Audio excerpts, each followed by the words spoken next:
Channel teach to learn. Punjab school education board ने अपने class 12 के स्टूडेंट्स के रिज़ल्ट डिक्लेयर कर दिए हैं। उम्मीद है आप सबका रिज़ल्ट बहुत अच्छा आया होगा। आपको मेरी तरफ से बहुत सारी कॉन्ग्रेचुलेशन। लेकिन जो रिज़ल्ट है, बहुत से बच्चों को इस रिज़ल्ट में काफ़ी कन्फ्यूजन्स हैं, क्योंकि उन्हें नहीं पता कि उनके मार्क्स आखिर यहाँ पे लगे तो लगे कैसे हैं। और अगर मैं साइंस स्ट्रीम की बात करूँ तो इंग्लिश, पंजाबी, केमिस्ट्री और बायो के एग्ज़ाम हुए थे। इसके अलावा जो एडिशनल सब्जेक्ट ईवीएस का एग्ज़ाम हुआ था, इसमें भी जो मार्क्स लगे हैं वो भी उसी तरह से लगे हैं जिस तरह से बाकी उन सब्जेक्ट्स के लगे हैं जिनके पेपर नहीं हुए थे। तो मैंने आपको लास्ट वीडियो में बताया था कि जो गवर्नमेंट ने मार्क्स असाइन करने की स्कीम निकाली है, वो इस तरह से है कि जो टॉप 2 सब्जेक्ट्स होंगे या टॉप 3 सब्जेक्ट्स होंगे, उनके मार्क्स की एवरेज निकाल के उससे जो है मार्क्स असाइन किए जाएंगे। लेकिन बाद में मैंने आपको ये भी बताया था कि जो कई अपडेट्स पेंडिंग हैं, गवर्नमेंट ने कहा कि सारे स्टूडेंट्स के टॉप 3 सब्जेक्ट्स के ही एवरेज निकाल के उनके ही मार्क्स असाइन किए जाएंगे। लेकिन अगर हम उस तरह से भी करें तो जो हमारे जो कई सब्जेक्ट्स के, क्योंकि देखिए ये जो इंग्लिश और पंजाबी के पेपर हैं ये 75 के मार्क्स के हैं, तो इनसे अगर हम एवरेज निकालें तो वो हमारे लिए टफ होता है, क्योंकि एवरेज इस तरह से नहीं निकलती है। एवरेज के लिए जो टोटल मार्क्स होने चाहिए वो सेम होने चाहिए। तो इसीलिए इसके पीछे भी एक लॉजिक लगा हुआ है जो मैं आज आपको सबको बताना चाहूँगी। तो चलिए हम समझते हैं कि आखिर ये मार्क्स लगे कैसे हैं। इसके लिए यहाँ पे मैंने किसी स्टूडेंट ए का परफॉर्मा लिया है, जो उसकी पूरी की पूरी डेट शीट है। इसमें आप देख सकते हैं कि इसमें English, Punjabi, physics, chemistry, maths, computer science, EVS के ये एक साइंस स्टूडेंट का परफॉर्मा है। इसके टोटल मार्क्स बनते हैं 376 आउट ऑफ टोटल कितने का होता है 450 का, और इसके परसेंटेज बनते हैं 83.5। मैं आपको परसेंटेज निकालना भी सिखा दूंगी। तो चलिए वीडियो को स्टार्ट करते हैं। तो चलिए हम एक कैलकुलेटर की मदद से इसका एवरेज निकालने की कोशिश करते हैं। जैसा कि आप सभी यहाँ पे देख सकते हैं कि जो हमारे इंग्लिश में मार्क्स हैं वो कितने हैं, 70 हैं आउट ऑफ 75। तो हमें इसके लिए सबसे पहला काम क्या करना होगा कि हमें इसको 75 को 100 बनाना होगा। और ये कैसे हो सकता है, अगर मान लीजिए हम 75 में 25 ऐड करते हैं तो क्या बनता है 100। यानी कि हमें जो ये मार्क्स हैं इनमें 25 की एडिशन करनी पड़ेगी, ताकि ये जो मार्क्स है ये हमें 100 में से मिल सके। तो हम यहाँ पे क्या करेंगे, फर्स्ट हमें देखा इंग्लिश में कितने मार्क्स आए हैं 70 में हम ऐड करेंगे 25, तो कितने बने 95। यानी ये जो मार्क्स हैं ये हम इन्हें लेंगे 95 आउट ऑफ 100 में से। ये जो है ये मार्क्स हम इसे 100 बना लेते हैं। और वहीं अगर 60 को करेंगे तो ये बन जाएगा 60 + 25 = 85। ये भी हो जाएंगे 100 में से। और इसके अलावा हमारा केमिस्ट्री का एग्ज़ाम हुआ था, यानी ये केमिस्ट्री का एज इट इज़, क्योंकि ये पूरा 100 का है। और अब हम इसकी एवरेज निकालेंगे। तो अगर हम एवरेज निकालने के लिए हमें क्या करना होता है, पहले सारी जो नंबर्स होते हैं उन्हें ऐड करना होता है, फिर उनके नंबर्स कितने नंबर्स को हमने ऐड किया है उसको उससे डिवाइड करना होता है। तो अब हम क्या करेंगे, 95 + 85 + 57, इसको करेंगे ऐड जो, और उसको करेंगे डिवाइड 3 के साथ। तो जो एवरेज आई है आप देख सकते हैं 85.6 आई है। ठीक है, तो हम इसको 86 ले सकते हैं।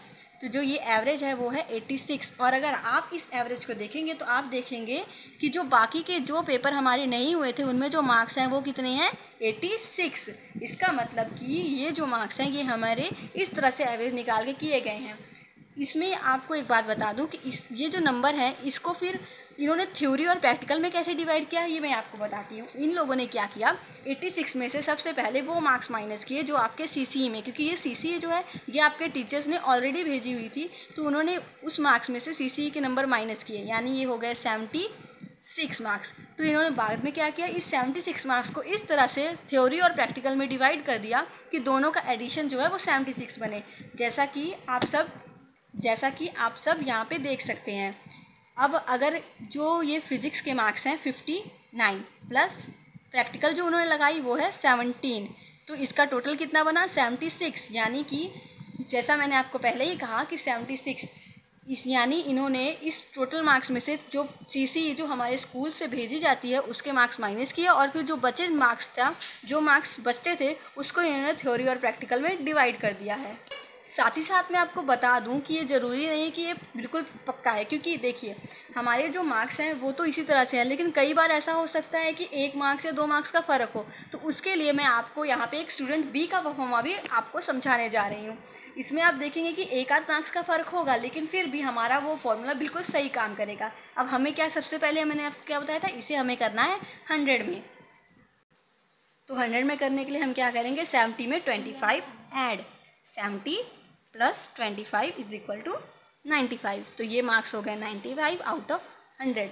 वैसे ही सेम 61 में 25 ऐड करके बनेंगे 86 आउट ऑफ 100। बाकी सारे मार्क्स तो हमारे 100 के अकॉर्डिंग है ही।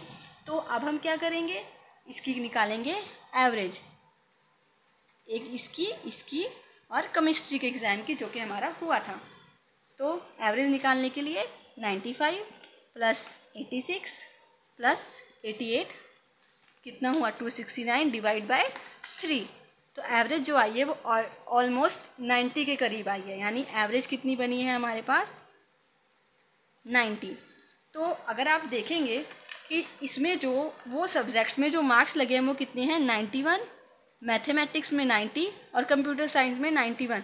तो ये देखिए 90 हमारा आया था और इन्होंने भी मार्क्स उसी अकॉर्डिंग लगाए, 90, 91, 91।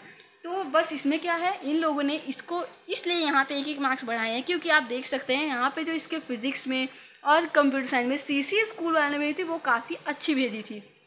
तरह से हम सबके जो मार्क्स हैं वो निकाल सकते हैं। तो और इसके साथ में आपको बता दूं, वो स्टूडेंट्स जिनका result late due to award wanting आ रहा है उन्हें भी टेंशन लेने की कोई ज़रूरत नहीं है। ये कभी कभी हो जाता है जब, क्योंकि आप सभी जानते हैं कि बोर्ड के ऊपर काफ़ी प्रेशर था रिज़ल्ट जल्दी निकालने का, तो उन्होंने जो रिज़ल्ट है वो काफ़ी जल्दी में निकाल दिया है।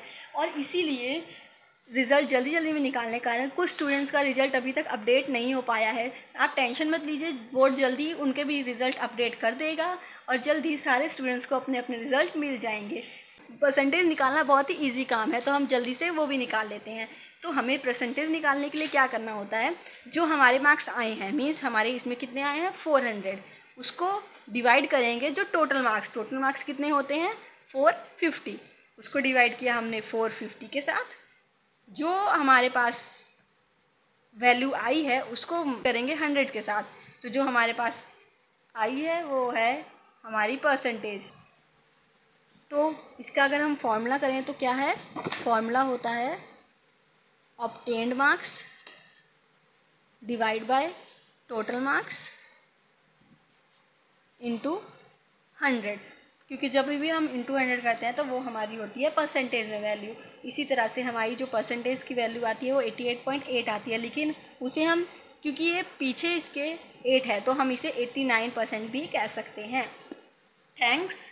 आप लोगों को उम्मीद है आप लोगों को ये वीडियो पसंद आई होगी।